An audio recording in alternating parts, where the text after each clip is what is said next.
All right, girl dads, you do not want to miss this incredible conversation I just had with my new friend, David Poindexter.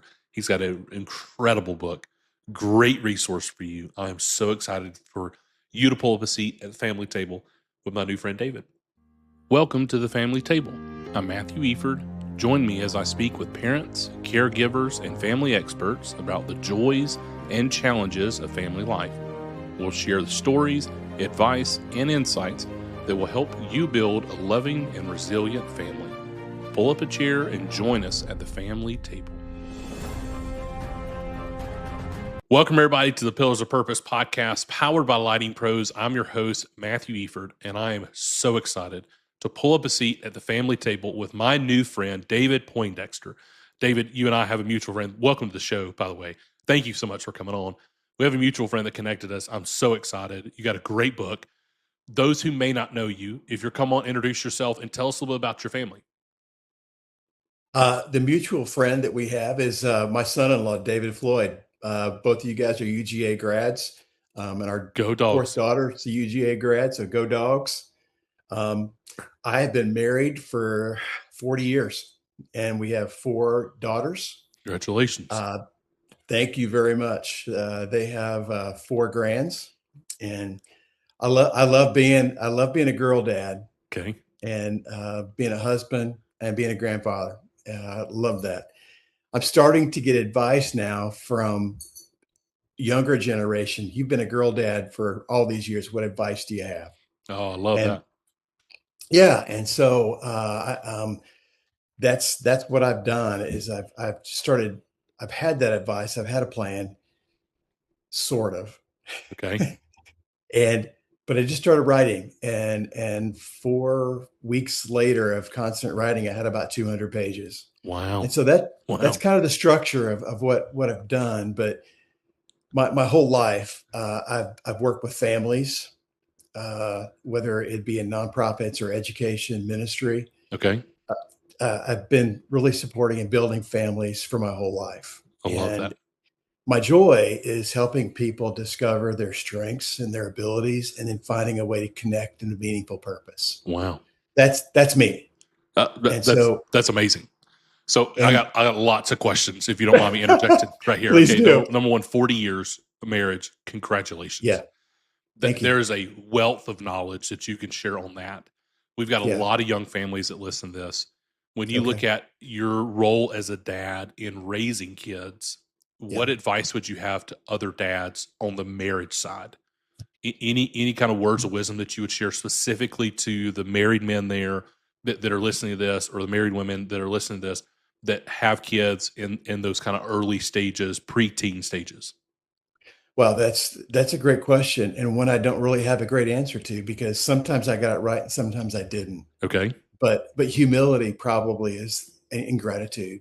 It comes back to just being grateful for the gift that you've been given in a partner that's willing to walk with you and accept you in the middle of you're for better for worse Yeah. and richer for poor, and realizing that commitment that you make and that covenant that you make before God, there is weight in that is beyond our understanding, that Sure. you don't have to do it all on your own, and God is willing to walk with you in that process, and that's what it is, and it's a lifetime of becoming one. It's your wedding is an event, Yeah. and that's a celebration, and that's the starting line, not the finish line. Yeah. Amen to that.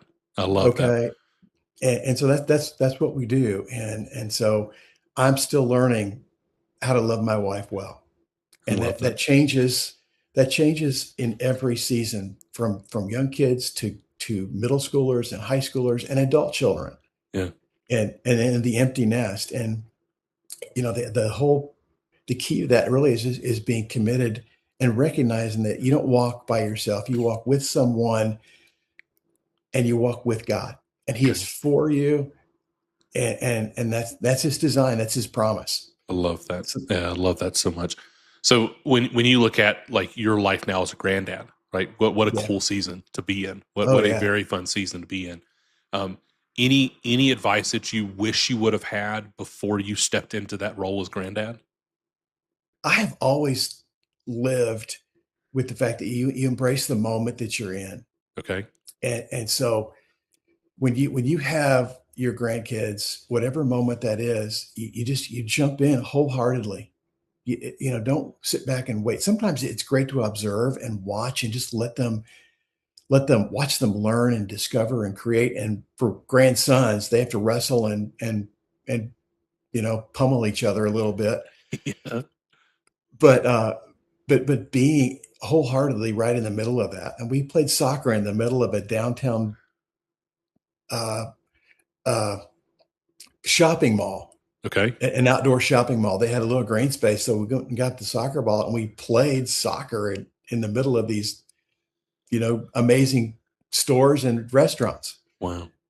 But you just jump in wholeheartedly, and you have permission to do that, and that's what they want. And they don't want your stuff. I mean, it's nice to get them little trinkets and whatever, but they want your time, Yeah. you know, and they want to be with you. I asked John David last night. I'm going to Nicaragua with a team Okay. on of high school students on Thursday, and I Wow. asked Okay. John David, who's our 6-year-old grandson, hey, what can I bring you back? He said, "You know me. You know what I like. What a profound little What boy. Wow. you know?" That's really And cool. I'll bring him back some cool volcanic rocks from the beach, and he's going to be thrilled. Yeah, I love that. That's so cool. But So you, David, to your point, you've spent time with him, right? yes, That yeah, it's so challenging as a parent, right? There's so many things in our life that hmm require our time. And right, anywhere we're choosing to invest our time, we're choosing not to invest it somewhere hmm else.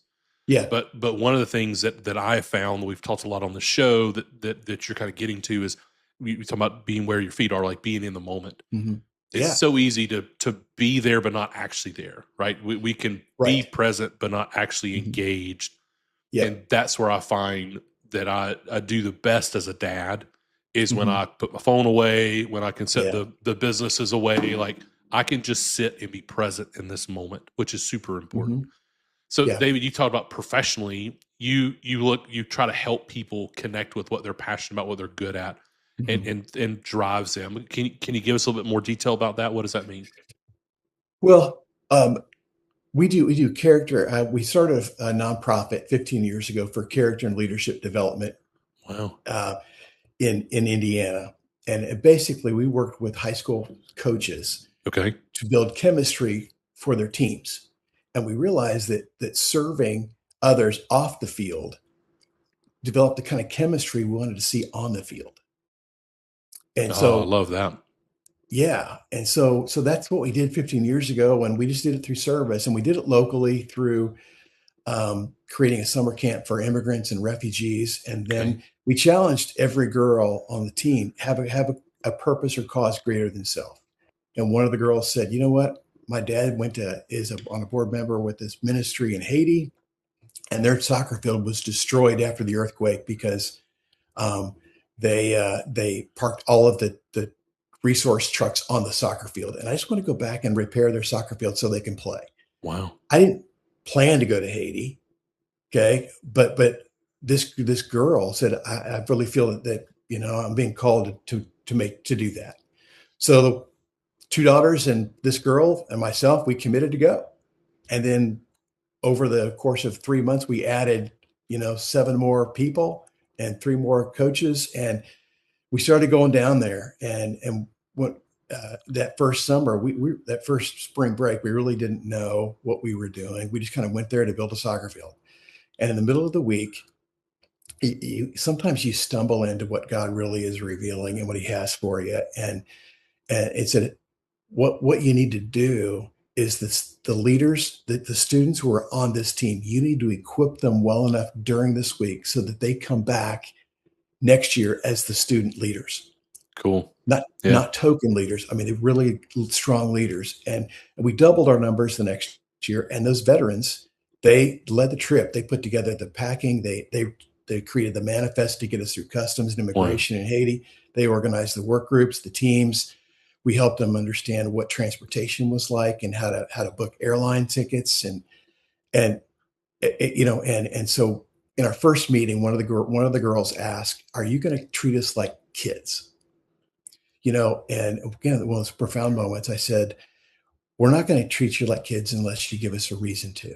Yeah. And that just elevated their expectation. We went down as teammates, even though but the other coaches they're on the team were like the athletic directors and the head coach of the football team were tremendously respected and the highest level leaders in their school district, but they were teammates. And so we equipped them. And that's been our model for the past 15 years is Wow. that we had Zooms and team meetings with this group of 35 students. And it's like, if you have a question, ask one of the veterans who was there last year. Yeah. And then from that, those students go back home and they become the leaders in their high school, and they lead National Honor Society and Student Council. Sure. And right now they're leading probably 300 or 400 other students as the leaders of volunteers. Wow. And Kelly, my partner, she put together in a public school, she put together a project called Due Days, Okay. where 16,000 public school students were involved in 100 community service projects during the school day. Wow. And these 100 projects were mostly led by kids that we've taken to Nicaragua. That's so cool. Isn't that It's cool? amazing. And David, one of the things, obviously, that it's an amazing transformation. But watch this segue as we try to get to your book. You're taking a lot of that yourself, right? You're taking that same model of Mhm. I'm one of the leaders that's seasoned, and now I want to Yeah. share some wisdom with Yes. up and coming leaders. And so Yes. you spend 40 years of marriage, you spend all of your time in that in parenting a girl dad, Mhm. and then it takes you 4+ weeks to write the material, but this is lived material, right? So Yes. you're taking that and now you're being that elder leader saying, I Yeah. want to equip the next set of leaders Right. as they go Right. and lead their generation. So tell me about the book. What did it kind of give me the foundation? What does it look like? Well, it is every dad wants to be the best for his baby, whether Okay. it's a son or a daughter. You know that. You held your baby for the first time and said, "Oh my gosh, I want to be his or her best dad." Yeah. But they didn't send you home with an instruction manual, did they? No, they did not. They certainly did not. And so where does that come from? And those first weeks of a new baby, man, you're just trying to catch your breath and you take 2 hours of sleep in a row as a gift. But how do you help equip a dad, not with a recipe or a checkoff list, but how do you help a dad give them permission to create and discover the culture that's right for their child? Okay. And what's right for my kids is not what's right for yours. And what's right for my oldest daughter is not what was right for my youngest daughter. What a But great point. we got to stay in the game to know how they're hardwired and how God has created them to know how to build them and create this trellis so that Okay. they can grow on. Okay. And we want to protect them with all of our might and everything car seats, strollers, baby gates. But we realize as a dad that we have to shift from protecting them, and we'll do that all of our lives. But we've got to equip them. And so, how do you equip your kids? And there's no really great instruction book for that, or no clear guidance. And so we're kind of on our own to do that. And so that's really the purpose of this book. And it's not a to-do list or a checkoff list. It is a way for you to read and say, I can do this. You know, I can figure this out. And with our family, I can do it. I love that. And again, David, one of the things I love about it so much is it's this perspective that I want to equip you to be the Yeah. leader of your family. I'm not trying to Yes. equip you to be a little me. I want No. you to be Right. a leader in your family. God's Mhm. called you to this family. Now Yeah. go lead it. Yeah. Can you give us an example of one of the truths in the book or a couple of the chapters just to give us kind of a flavor of what it looks like? Well, we took three of our daughters on spring break down to Puerto Rico, Okay. and we're coming back on the airplane. And of course, our oldest daughter has three grandsons and all the equipment that goes with it. And she comes getting ready back on the plane, and she is pushing a stroller in one hand. She's got bags over both shoulders. She's got the youngest in a backpack, in a front pack, and she's got a backpack on the back, and she's hauling her way into the airport. And she just says, "You pack it, you carry it, or you bring it, you carry it." I love that. You know, and from the very beginning, our daughters pack their own soccer bags, their equipment. You know, and you equip them and with those very small tasks. Um, her little guys, they organize their own toys most of the time, Sure. you know, but that's and because they do, they just, that's just been passed on to the next generation. um that's one example. I love that, and I love the perspective of, again, we're equipping them to live outside of our home, right? Yes. That they have this short period of time. We've heard Mhm. on the show from other people, and myself included, that right we're have more time with our kids as adults than we will with them in our house, Yes. which is Yeah. a very Yeah. sobering thought if we're really honest with ourselves as young Yes. parents. Right, the Right. days are long, but the years are short. Hmm. But I love the perspective of we're going to create these little habits that Hmm. ingrain in you this Yeah. perspective of living a life that you're engaged with life, you're Yeah. supporting yourself and supporting other people. I love that, because you're not just saying, "Hey, at 18, just go figure it out." It's No. no, Right. along the way we're going to help you figure it out, Right. right? Yes, exactly. And the bridges that you build relationally, playing with them, being with them young, those are the bridges you cross for the rest of your life. Yeah. You know, and I just thought of another example, as I taught our kids to love good cooking and Okay. to appreciate it. Yeah. Yeah. And Cool. so, like, when you go to a restaurant, you get a good meal, swing by the kitchen and wave at the guys back in there that are cooking your meal, and just say thanks for dinner. And if they've got time, you can ask for a recipe and they'll give it to you. Wow. I And love and that. then and then when you love food and you teach them to cook, man, you gather around amazing tables for the rest of your life. Yeah, what a great perspective. So, is it, David? Is it something that, are you naturally a good cook, or is that something that you've cultivated in your life? What does that look like? You know what? I've cultivated that. Okay, My wife is a neonatologist at Emory University. She's a okay, division chief of neonatology. That's her calling, and she's amazing in the hospital and loving families through their most difficult yeah, uh, times of their lives when they have a premature baby. So with her doing that, that allowed me to be a full-time focused dad, okay. but also to get my master's in counseling, Wow, school counseling. So I got to be with our kids all day long, and so becoming a good cook became an essential. I love that. So, do you, David? Do you have any really fun stories about where you got a cool recipe and you recreated as a family? Any kind of core memories that you and your girls remember, and your wife? You know what? We went to Disney to the Ohana. I'm not Okay, sure if you've been. It's the Polynesian okay, yeah, yeah, yeah. restaurant. But it's like they cook all this meat over an open grill, and then they bring it around to your table on these giant swords, and you just pull off what you want. It's really a fun experience. My wife won the hula hoop contest Okay, with yeah, kids, cool, nice. but they had this amazing marinade on turkey breast. That was just an amazing flavor. So I asked him for the recipe, and they came back and said, "Well, usually make it like 50 gallons at a time." But they scaled it back so that I have like an Wow, individual for like two turkey breasts. So when we like that's a so family cool. event, we have Ohana grilled chicken over our big green egg at our home, and we have exactly the recipe That's that amazing. that they have in Disney. And And we got the same recipe for chocolate white chocolate raspberry cookies.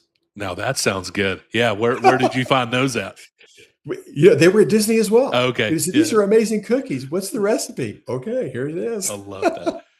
David, what's so cool about that, right, is now you can tell this story to our audience, but also you can tell it to your grandkids, and your Exactly. daughters can tell it to their Mhm. husbands and their grandkids. Like, Yeah, no, that this is the experience. Like that, yeah. and then when you taste that, that's one of the things that I love about food myself, about Mhm. smells, about songs. Right, there's so many Right. things that connect Mhm. us on a deeper level. And one Yeah. thing that you said that I think is really profound is that we get to share those memories for a lifetime. Like we get Yes. to, if we will cultivate that specifically around food, Mhm. if we will cultivate that in our kids and that Right. habit of cooking together, eating Mhm. together, meals together, Right. what a lifetime we will be able to have of Yeah. shared experience and shared memories. Right. Right. And so I love woodworking. That's one of my other Okay. hobbies. Yeah, cool. And I built a cherry table that seats 14 or 16, depending if you could squeeze it, Wow. with that. And so, and then each of our daughters has a table of their own that I made. I love that. And then Ellie, our youngest, helped me create a company called As We Gather, Okay. which is basically charcuterie boards and cutting boards and bread boards and kitchen tables. And the whole idea is that you build something that people gather around. And that's why I love your podcast where the section that deals with families is around the table. Family table. Yeah. Yeah. So Family table. Yeah. when my wife and I were newly married, we were looking to buy our first house, and we were going Yeah. to be doing some renovations in it. We were super excited to be getting into it, and I surprised her. I went after a work trip and stopped by my parents' house. They my papa had a wood shop, a woodworking shop, Nice. and I built a farmhouse table there and surprised her and brought it. Excellent. And when we moved into the house, it was there. And she's like, "What is this?" And I was Oh, like, "It's our that's table." great. And what's so cool about it, I've built several since then, but like we look at that table and there's Mhm. marks of different spots of the table of what when the boys Yeah. were little, like They tell them little, and stories. we would Yeah. hook them to the table in their little attachable seat, whatever it was, and they'd hit on the Yep. table, and it's like, no, Oh, yeah. I could make such a better table now. My skill set is better. My Mhm. resources are better. The Tools quality are of wood, better. all tools are better. All the things. But it's like no. This table, Yeah. the amount of life that our family has done, the amount of life that Yeah. our friends Yeah. have done around that table, in It tells in a story. in grief and in celebration, it tells a Yeah. story. And Yeah. so that's one of the reasons why we called this part of the podcast family table, is this idea of I like, love it. okay, let's surround ourselves with our Right. family and in Mhm. our extended family and our friend group, Mhm. and let's Right. sit and let's commune. Right. That's Yeah. you see that so much throughout the gospel of like Jesus had such deep, meaningful relationship conversations around a table. Right. Right. And that's why when he says, "I want you to remember the greatest sacrifice I've ever made," it's around a meal. It's just the 2 most common elements at Yeah. every dinner table, bread and wine. Yeah. He says, "As often as you gather, just Yep. remember grace." Yep. And that's what we do, and we celebrate that. I love that, man. I love that so much. So you've launched this book. It's Yeah, out in the world. it is. What are you doing now with it? Is that like one-on-one coaching? Is that counseling services? Are you a keynote speaker? What additional resources, if any, is available to folks that read it and they say, David, I want to get in touch? What does that look like? You know what? I would love to be like keynote, speaking. I would love to go to a daddy-daughter dances and just talk Okay. about the Okay. value and making the book available to dads. Um, that is, going on podcasts, making it available, and then doing individual coaching, to giving people a resource to connect back with me to say, I've got this question about this, um, being available as an author. Right now I'm just trying to connect with churches Okay. and to start with, but I'm also looking for places where working dads go, and trying to figure out how can I sell my book in O'Reilly Auto Parts, Sure. Yeah. you know, and woodworking supply places of guys that are blue collar. I'm actually going to my hometown in 2 weeks, and my son and my nephew owns a trucking company with 15 truck drivers. Okay. Yeah. Cool. And so I'm going to meet with these 15 truck drivers, give them copies of my book, and say, when you're sitting in your cab reading a load, don't pick up your phone to scroll. Read a 5-page chapter Yeah. about how to connect with your kids. Yeah. And just real life dads in the world where they live in.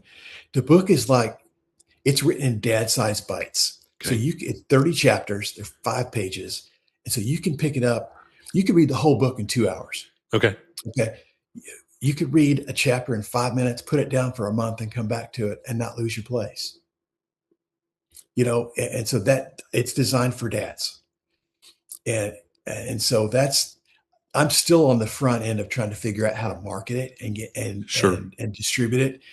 what I would love to do is make it available to every baby girl born in the state of Indiana. I love that. Yeah, that's You know, so just to say, cool. hey, here's a congratulatory card. You mail this in or hit this QR code, send us your information. We're going to send you this book on how you can build a culture for your daughter that's successful. Yeah, that's so cool. What a incredible resource. So we got a lot of girl dads and girl moms that listen to this, and they say, Yep. "I want to get the book." Remind us the book name and where they can find it. It's called Raising Daughters with Old Man Strength. I love it. It's such a And good and title. so that story is great. And Emily, when she was after her second year of med school here at Emory, she had a summer off. So I asked her to go on a mission trip with me because I needed a female counselor with 15 high school girls. Okay. And so she volunteered to be my adult female for that trip. And then 30 minutes later, she calls back and said, would you need another male coach? Because David's available, her boyfriend. Okay. She didn't realize that 2 weeks before he had asked me if he could That's marry her. amazing. So I get a chance to take this guy as the only other male on the trip to a third world country where if he falls off the planet, no one's going to question me. Oh, it's so good.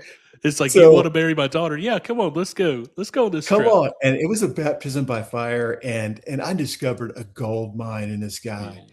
Oh, what a And, great and, guy. and, and in Haiti, you have to carry all of your supplies. So we had to move two pallets of cinder blocks about a half mile, one block at a time. Wow. And so you're a guy that understands hard work. And so I would dead hang two cinder blocks, one in each arm, and I'd walk from shade tree to shade tree, Wow. and I could do that all day long. David, he was a great athlete, still is. He's like Iron Man Yeah. type Yeah, athlete. he is. He was carrying two across his shoulder, in his hands, like that, like a bicep curl. And and he did that all day. And so later that night, he confessed to Emily, he says, I just can't keep up with your dad and his old man strength.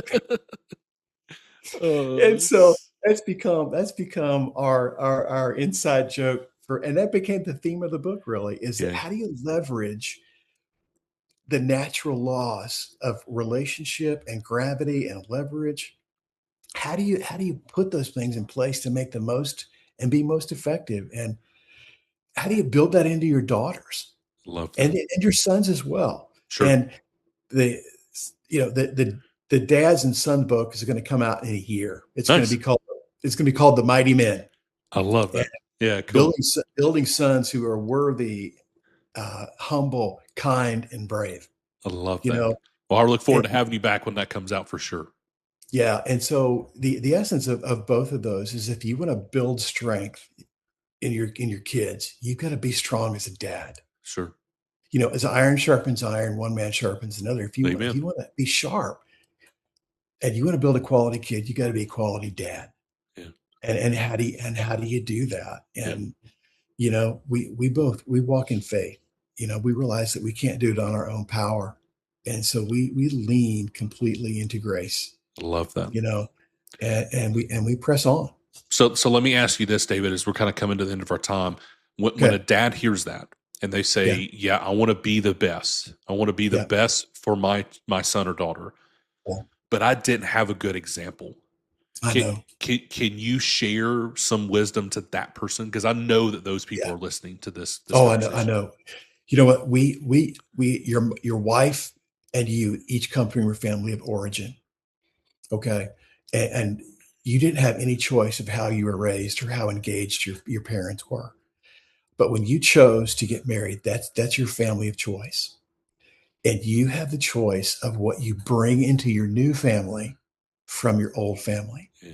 Amen. And those strengths you bring, and you cherish those in your own kids. And the things that you missed, those are the things that you develop that skill set. You find other men who can show you how to develop those skill sets and those passions. And then you sometimes you have to create those from scratch with other men. And we don't become strong dads in a vacuum. It happens around the campfire as we build into each other, and we have this band of brothers that walk with us. Yeah. And that's where I would ask a dad, tell struggling dads, man, find a dad who is strong, who you respect, and just humbly invite yourself alongside, and then be humble and listen and learn. Yeah. And not take criticism, but take accountability, accept accountability, and be humble in your willingness to grow. I love that. And that's what it is. And the other thing is that you got to deal with the junk in your own life. Yeah. Okay, it's Yeah. in the book I call it. There's a difference between aging wine and aging broccoli. Okay. Okay. Yeah. And you know that if you don't deal with the junk and the stuff in your history, it will be repeated Yeah.